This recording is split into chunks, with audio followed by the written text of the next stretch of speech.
I want to start today's show by first off showing gratitude for you guys. Whether if this is your first podcast or your 200th, I can't thank you guys enough for the support that you've shown. But today I want to go through the NFL preseason and I want to talk about some standouts, my overall thoughts so far with the week behind us and with week 2 starting tonight. Should be tons of fun. So that's enough yapping. Let's get into it.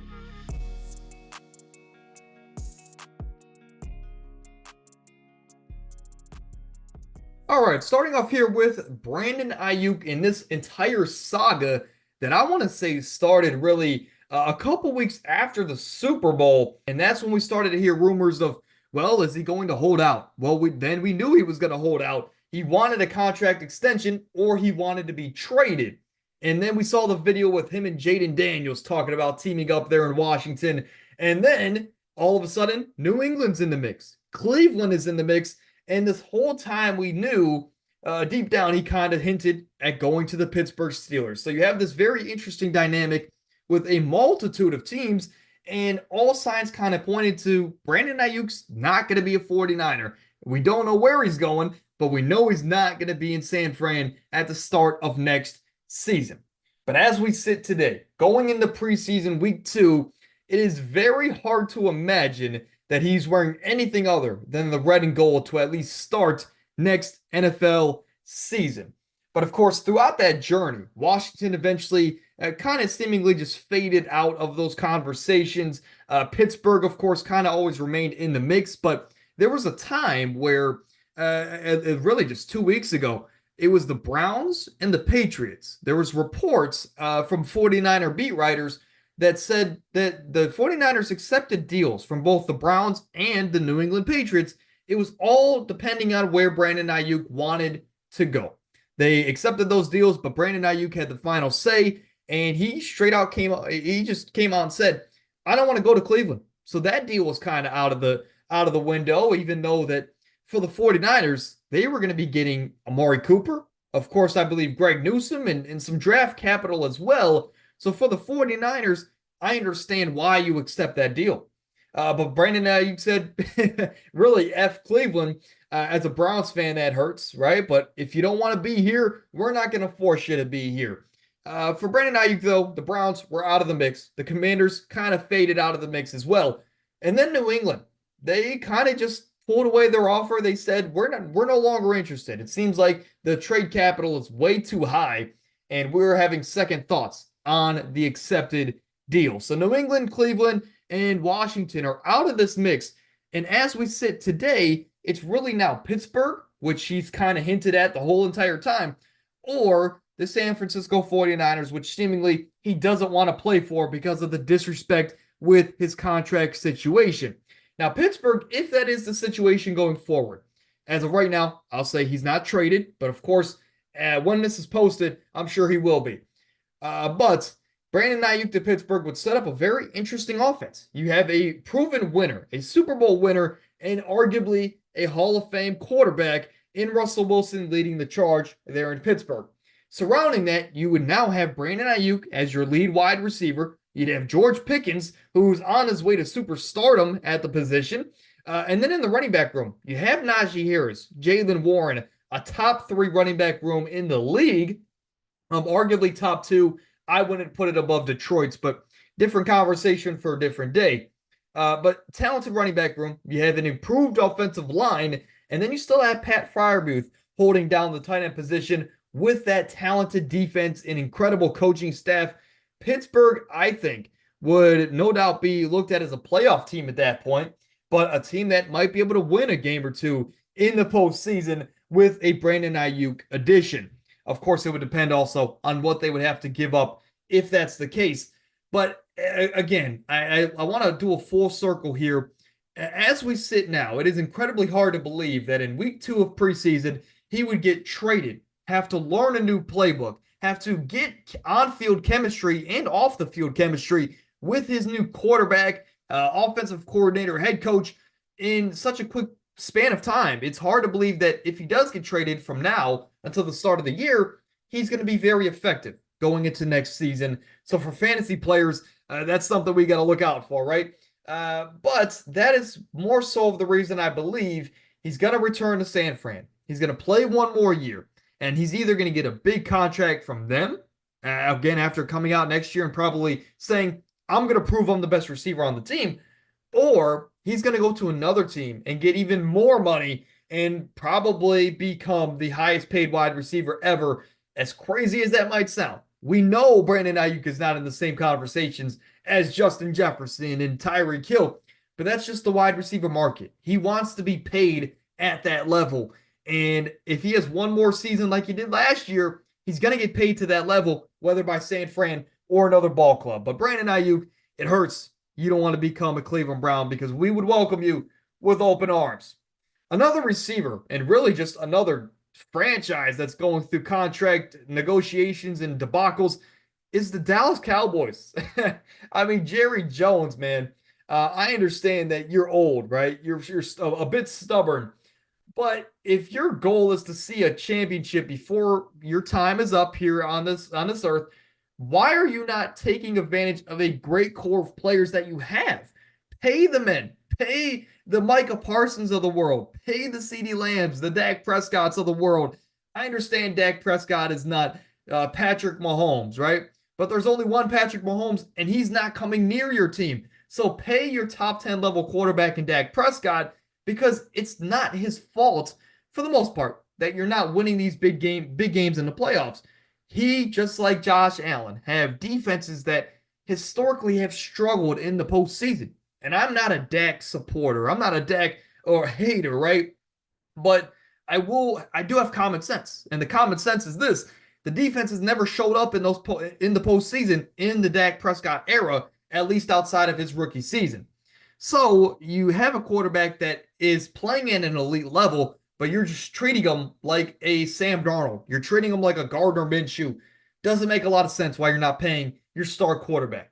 The same thing can be said about Ceedee Lamb. Ceedee Lamb is not showing up to OTAs and training camp at the moment. Jerry Jones comes out and says, you're missed, but, we're still going to continue on without you. Basically kind of downgrading the fact that Ceedee's not there, making fun of this situation with his star level wide receiver, a guy that has an argument to be the best receiver in the damn league. You're not paying him.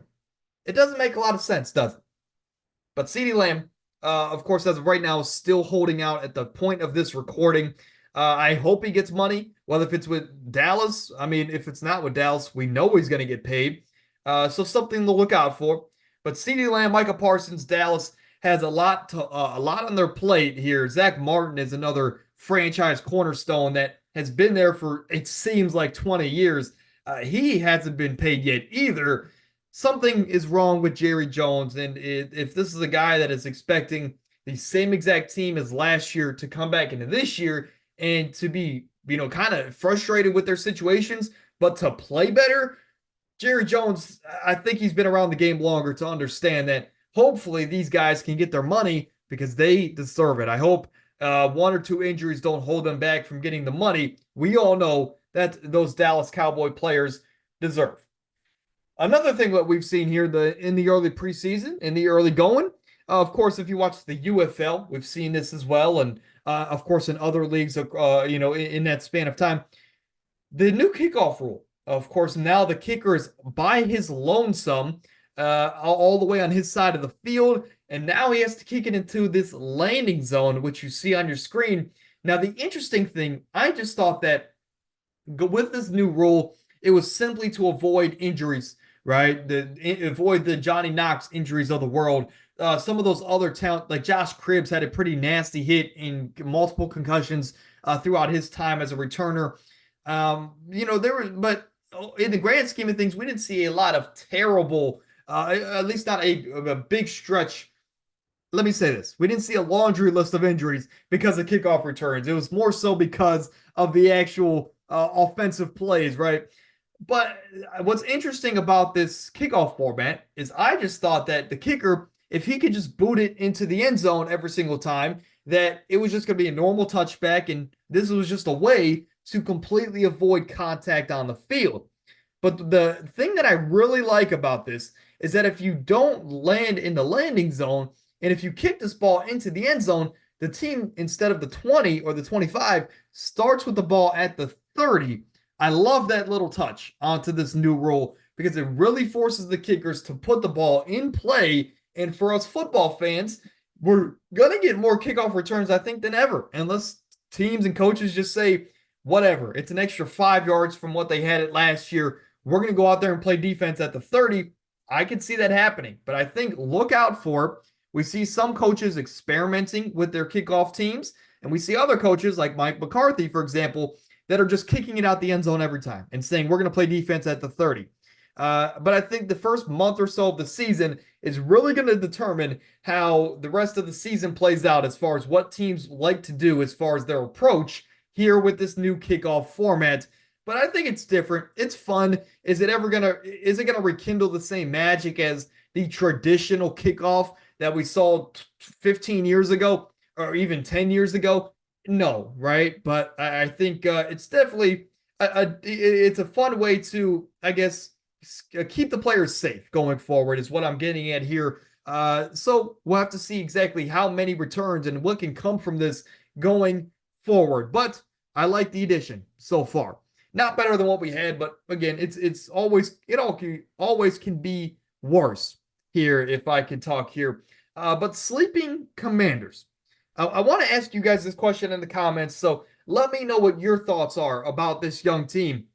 But are we underrating this team? Now, I understand it's the first game of preseason, and they showed a lot of flashes, and it was against the majority of backups there in New York.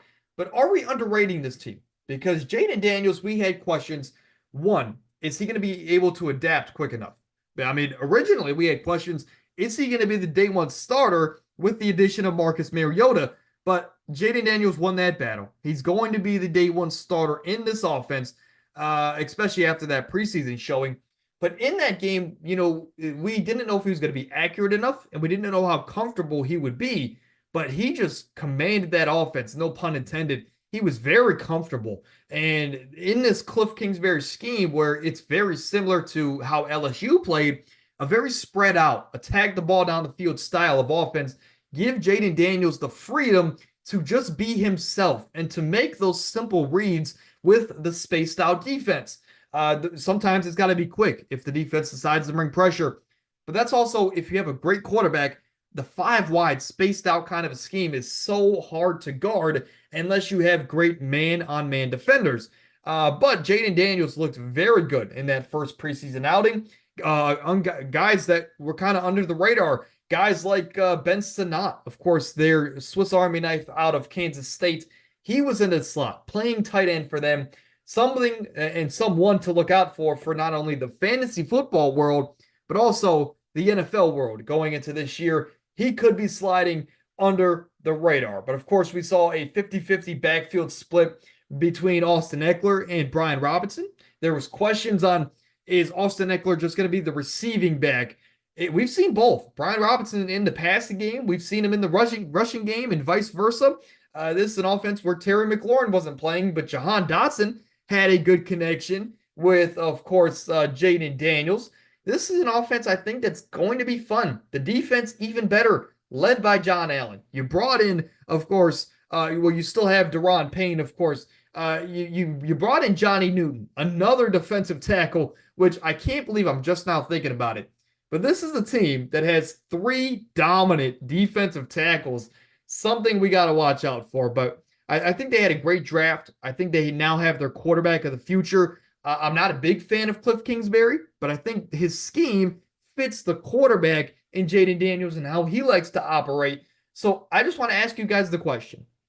Given their shaky division, or at least we don't know what's going to go on with the Cowboys and the Giants, and given their easier schedule based on where they finished last year, are we sleeping on this team? Is this team going to be a team that could potentially win 7, 8, 9 games?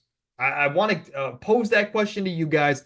I am still on the side of, they're going to be a team that is going to compete this year with the new head coaching staff, Dan Quinn as well. They're going to be a team that is going to probably lead the league in like single point losses, right? I think they're going to be a team that probably wins 5 to 6 games, but they're going to be in probably 10 of those, and they're going to lose probably, more than they should in those one possession games. But I just want to ask that question. Is this a team that can win 6, 7, 8 games? Let me know what you think in the comments. Quarterback battles. Of course, we still have some teams that aren't decided on their quarterback position. Ultimately, in football, we know the most important position outside. Let me fix my camera here. Sorry for you guys at home. That is ultimately the most important position on any football team outside of the head coaching spot. Arguably, you could say the quarterback is more important than the head coaching spot, but at the end of the day, those are the two most important. Some teams don't know their starting quarterback. Those two teams, of course, the Vikings, they say that Sam Darnold is the clear-cut starter, but there still seems to be somewhat of a battle there in Minnesota with, of course, J.J. McCarthy, the questionable quarterback draft pick, and the veteran Sam Darnold, who at 26 is statistically only entering the prime of his football career. It's his second time as a starter in this league. I'm excited to see if he can kind of get back to what he was supposed to be with that highly drafted draft capital there in New York. For the Raiders, of course, you brought in Gardner Minshew. You got rid of Jimmy Garoppolo. And now you have a quarterback battle of Aiden O'Connell, who commanded the ship last year after Antonio Pierce took over as the coach. But he was okay in preseason. I think the better quarterback was Gardner Minshew. And I think this offense operated better under Gardner Minshew. Now, I think, of course, it's a conversation because it's just preseason. It's just 1 week. We want to see a bigger sample size from the both of these quarterbacks. I cannot get this camera placement right, so stick with me at home. But I think we've got to see a larger sample size. But I think I've said it all off season. As far as the passing game, this team is going to be better with Gardner Minshew. Devontae Adams, his numbers are going to be better. Brock Bowers, his numbers are going to be better with Gardner Minshew at the helm. And I'm not a Minshew maniac, right? But I just think that with his veteran play, he's going to be the better option for this team this season as far as competing for the playoffs. Now, going forward into the future, Aiden O'Connell should be that guy for them. He's a little bit younger than Gardner Minshew, and this is a guy that doesn't have as much experience as Gardner Minshew. So if he wins this quarterback battle, I think going forward, the Raiders and you Raider fans, even though he's not a highly touted prospect, he might be kind of like the next Derek Carr for you guys. Just a kind of solid, above-average quarterback for the next 10 or so years, and that's just kind of going to be where you're at. But for that reason also, I think Gardner Minshew is the play, because if everything does go downhill for the Raiders this season, you'll be in a position to draft a Shedeur Sanders, a Carson Beck, a Quinn Ewers if he has a bit of a better season this year, and you'll be in that kind of a spot. But both teams, I think Sam Darnold, Minshew, they won round one of their quarterback battles. Interested to see how that quarterback battle progresses throughout preseason and, of course, camp and going into week number 1. But I want to hand out some more flowers here to close out this video. Shorter podcast today, but we're kind of in the middle of no man's land, right? But I want to talk about some other players and teams around preseason. Of course, we'll talk about the Bears. We talked about the Commanders. The Chicago Bears. Caleb Williams was as advertised. He was amazing in his first preseason showing. I don't expect him to play much more of NFL preseason, but if he does, expect some more magic. But Velus Jones is another guy I kind of caught my eye in that offense for the Chicago Bears. This is a guy I believe played at Kentucky. I could be wrong there. Correct me in the comments. Of course, it's been a couple years since he's been in the league. But Velus Jones, he came in as a receiver, and now he's kind of in that Laviska Shenault kind of, situation where he was playing running back for the Chicago Bears at times in the game, but also receiver. He's just going to be kind of this pain in the you-know-what because for fantasy players when you're trying to draft a Chicago back. But he looks like he's just going to be like a Swiss Army knife. Laviska Shenault kind of a player used whether if it's in the backfield or the receiver position. Or the better example would be a Deebo Samuel kind of a role. Something to look out for Velus Jones there in Chicago this upcoming season. But DeAndre Swift had a nice reception and, of course, a longer 40-yard play there from Caleb Williams. I'm excited to see what Keenan Allen and DJ Moore look like in this offense with Caleb on the field against the best of the best. But for the Bears, I would say those guys stood out for me. Outside of that, when we look at guys like Joe Burrow, it was good to see him back in action. Anthony Richardson, another quarterback that didn't have the best showing to start off preseason, but in his defense, this is a guy that just had the last, what, 400 days off, or not 400, 200 or so days off from actual play on the field against another defense. So give him some time to ramp up. Now, if he still looks like that, and if he's that inconsistent by like week 3 or 4, something to worry about. As a Gators fan, I hope the best for Anthony Richardson. But outside of that, of course, Braylon Allen for the New York Jets played the majority of their snaps. Happy to see him succeed as the youngest player in the NFL. He's going to have really that thunder and lightning combination with Breece Hall there in New York. Some other guys here off the top of my head. Jordan Mason, the running back there for the San Francisco 49ers. He's in a positional battle as far as the running back two in that San Francisco offense. He had a great week 1 performance. And I think, honestly, all the kind of beat writers at this point to Elijah Mitchell might not make the roster. Something to look out for there in San Fran, especially with the Christian McCaffrey hamstring, or the calf, a little bit of a calf injury that he had there in camp. Something to look out for. But some other guys around the league, T. Higgins caught that touchdown from Joe Burrow. That was a nice connection to see. Some other guys, of course, Dontavion Wicks had that nice deep reception from a guy like Jordan Love, who, of course, had an amazing 1 series against the Cleveland Browns defense, even though it was backups. Nice to see Dontavion Wicks get that preseason shine. Of course, we had our first kickoff return. I can't remember the guy's name. It wasn't a kickoff return, but he brought it all the way within the red zone. For the life of me, can't remember, but it's been a week in my defense, right, since the last time we've seen preseason. Going into, Bo Nix. I can't believe that I forgot. Maybe the best preseason outing was from Bo Nix and his immediate, his great showing in that week 1 against the Indianapolis Colts. Bo Nix he looked very comfortable. He was very veteran-esque, right? Now, we know he was the oldest quarterback outside of Penix coming into this draft, but he had a lot of experience at the collegiate level, and he fit Sean Payton's scheme perfectly. We knew that from the jump when he was still in Oregon, excuse me. But he looked amazing in his preseason debut, and I just want to throw that out there. I can't believe I forgot about probably the biggest preseason shiner. But that is episode 200, man. Milestone. Just another milestone we're checking off because this train has not stopped for the last year and a half. In October, it's going to be our 2-year.